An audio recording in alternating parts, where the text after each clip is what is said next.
Right, hello everybody.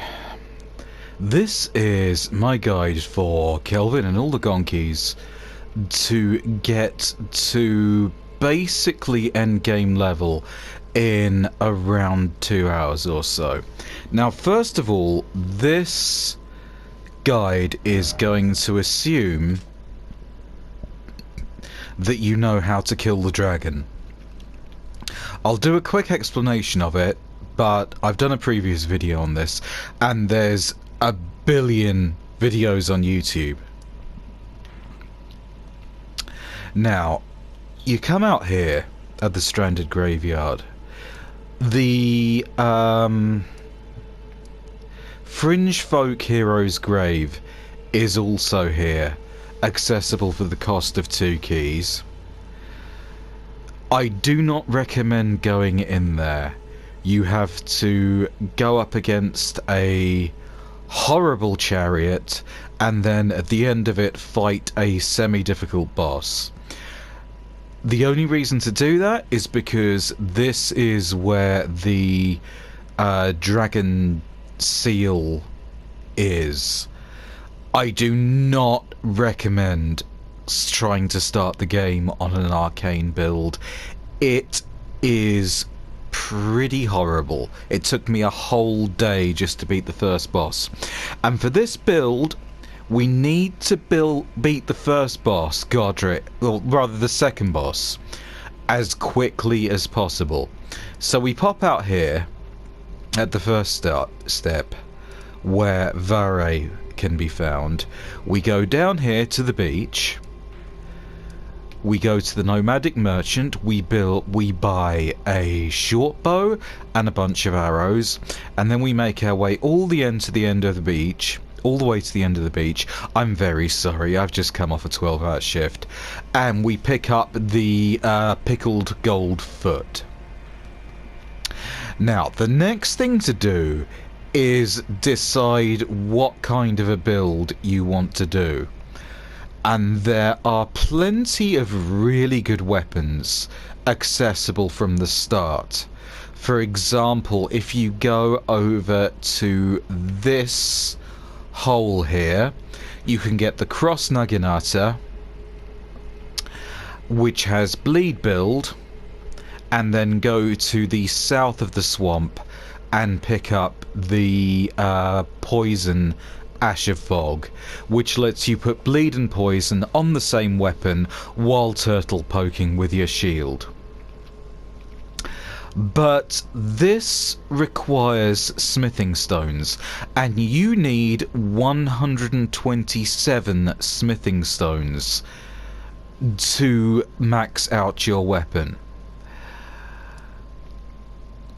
What's another good example of an early weapon? Well, there's the tree spear somewhere up here, but you're not getting through that till you've beaten Margit. So, if you want to decide you're gonna do magic, then I suggest you go to the ruins in the north of the swamp, because here you can find the meteor staff and the rock throw. The meteor staff can't be upgraded at all, but its stats for early game are so good that you don't need to, and it gives you a big boost on rock throw, which is a crazy powerful spell. And then to build out from that, you can go to the... where's the Church of Vows now? Here it is. Church of Vows is up here. You can go here and talk to the Turtle Pope and buy the Glintstone Blades, which is a really good spell. You can also go to the Town of Magic, which is back in Caelid. Here we are, Salia, Town of Sorcery. Right at the top left, there is a little side room where you can fight 2 crystal dudes. And it will seem like you can do no damage to them, but the idea is to break the crystals off them, which, because Rock Throw is a impact spell, you can do pretty easily. And once you've broken those crystals, you will see their hit points just disappear, and that gives you the glintstone staff, which you can then build into a proper magic build and one day have your Comet Azure. But no, what you want to do is, as early as possible, get a weapon which is upgraded by somber smithing stones, because whereas your regular weapons need 127 items to fully upgrade, somber smithing stones require 10. And if you go up to... where's Liurnia? Here we are. If you go up to... is it this one? Yeah, here we are. Road to the Manor. Smithing Master E.G. He will sell you smithing stones 1 to 4. So you are getting that weapon to 40% of endgame literally immediately in the game. Now, there are 2 weapons that I would recommend. One of them is here in the manor, and you need to make your way up along the walls to the point of grace, which is up here somewhere. And then you... I think it's here, actually. Anyway, you run out, you jump on top of a tower, you fall through a little gap, and inside a chest is a weapon called the Sword of Night and Flame, which is one of the 9 legendary weapons in the game. It will allow you to cast a Flame Arc, which melts mobs, and Comet Azure, which melts bosses, without having to learn those spells or having a staff. The problem with this is, it's a really heavy build. It needs 24 int and 24 faith. You'll have to make a choice between hit points and magic points, and you're probably gonna end up, number 1, with a build where you're going to get 1-shotted or 2-shotted. And number 2, even if you're going for an int build, the faith isn't going to be much use to you. So you'll just be spending extra time in order to have to respec later. What I would recommend instead is, if we go back to the first area, if we go to the lake where the Dragon Burnt ruins are, you just run up this little river and you get invaded. And it's a pretty easy boss, mini-boss. All you have to do is kill them and you will get Reduvia.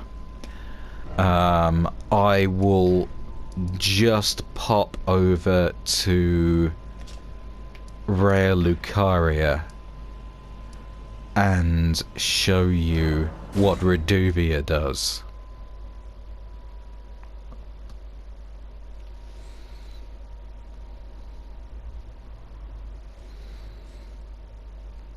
Please be patient.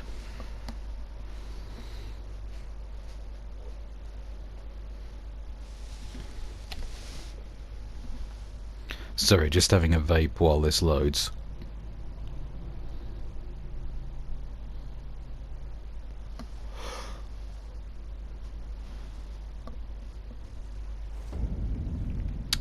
So, let me just equip Reduvia. It's got beastly bleed on it. Its requirements are very low. Dex 13 and Arcane 13. And it's, if I two-hand it, its special requirements just hose down Whoops, that's the shield I'm two-handing.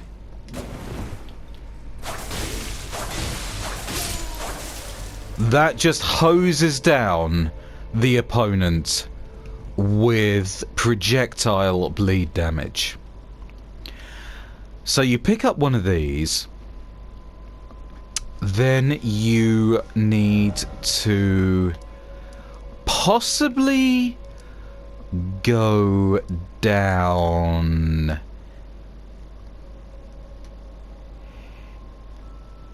here. This is south of the Bridge of Sacrifice.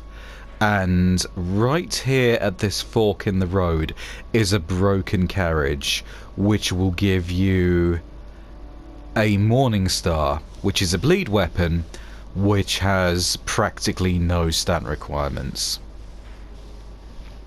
If you started the game with a bleed weapon, you can skip this step. Then we go up to the Dragon Barrow, we make our way across. I think it's in the forest. Anyway, round here is a big ass dragon, like a really big dragon, that can't fight back. You just wallop him. The bleed will proc about 20 hits or so, gradually getting worse as you get more and more bleed procs. The second he dies, you pop the gold pickled foot, and that's 100,000 runes for you straight away. So then you build for your weapon.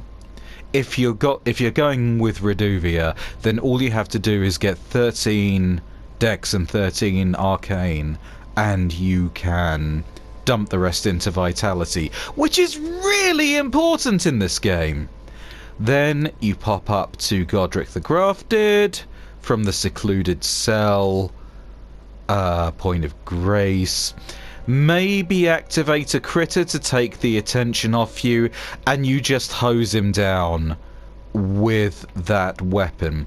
If you just pop up to Blacksmith EG up here and buy all of his stones, which costs about 15,000, then you will just shred him.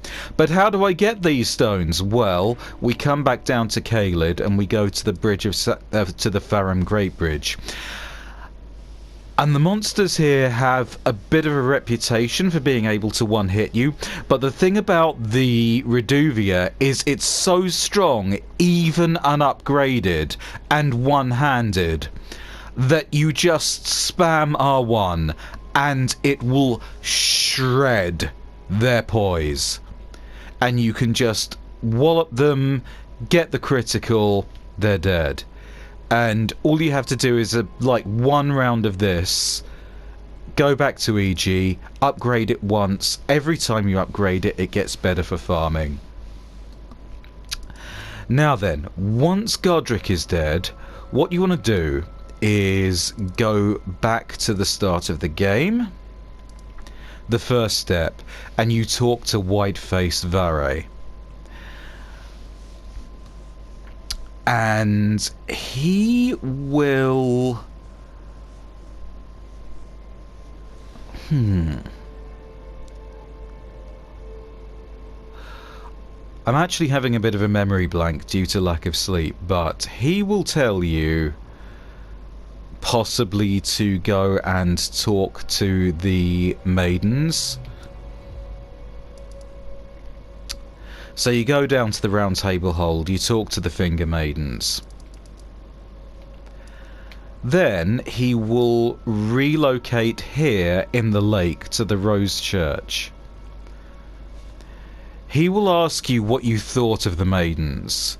You need to tell him that you thought they were a bit off, and he will compliment you on your judgment, and he'll give you 5 fingers to use for invasions.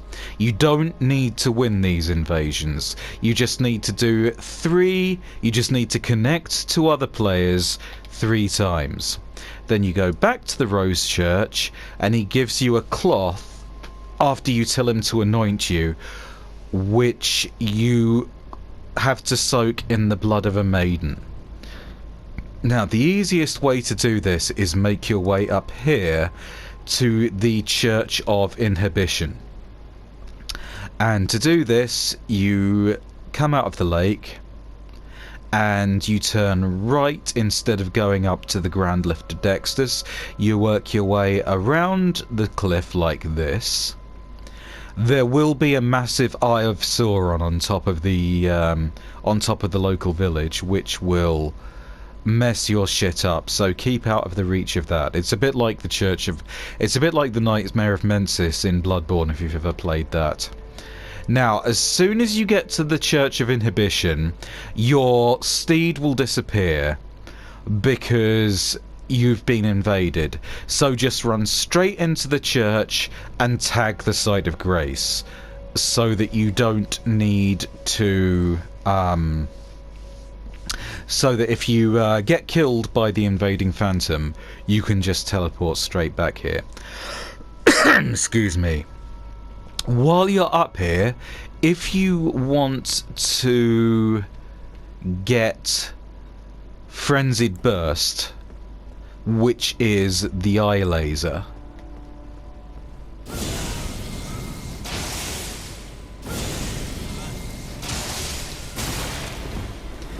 if you want that, then that's on a scarab up there.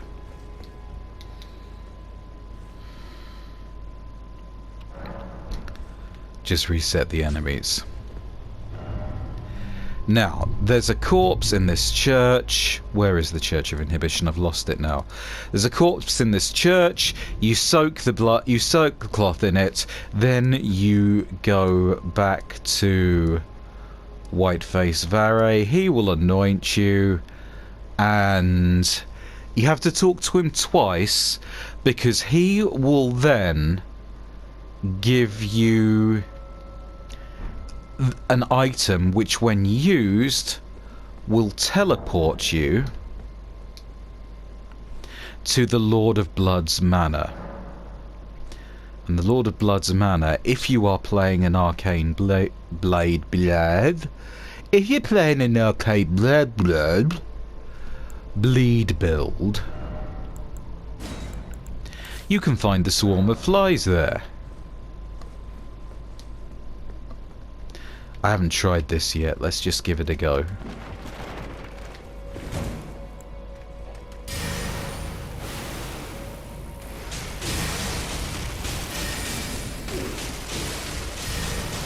Oh, that's not nice. That is not a nice thing to do to people. So, we go down to the Lord of Blood's Manor. It will drop you round about here, outside the mausoleum. You don't go into the mausoleum that leads to the boss. What you do is you go back the opposite way and you work your way through this little swamp. There are a number of caves along the side as you work your way along. One of these will be where you find the swarm of flies if you want it. And then finally, you find your way to Palace Approach Ledge Road.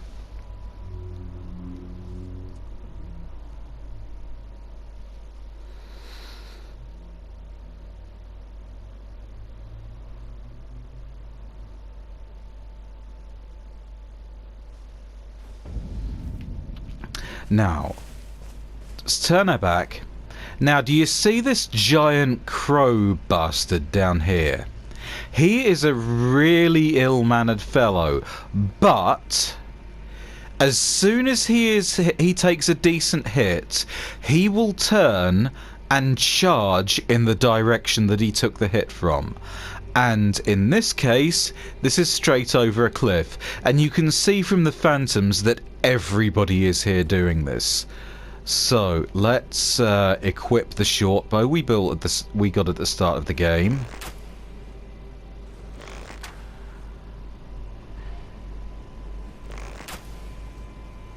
I'm hitting this tree at the moment. There, got him. And plus 11,038.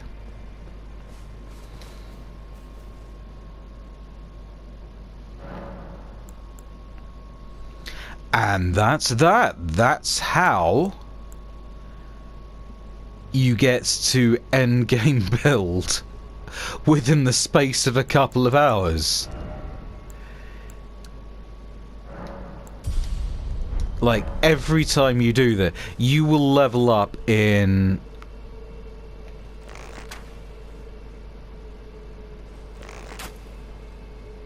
Hang on. There we go. And off he goes. You will level up about every 20 seconds.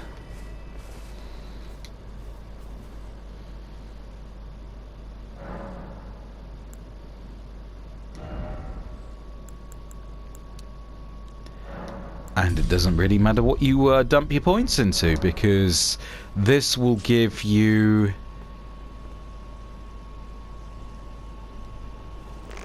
enough stats to pretty much brute force the game. I'm so bad at archery. Oh well, you don't have to be that good if I can do it.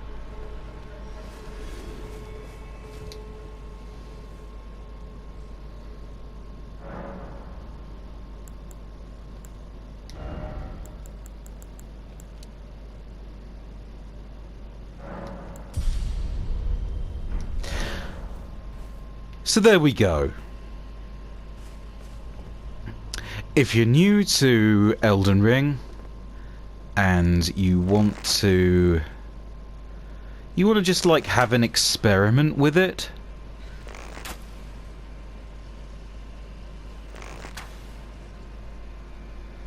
without the gigantic torment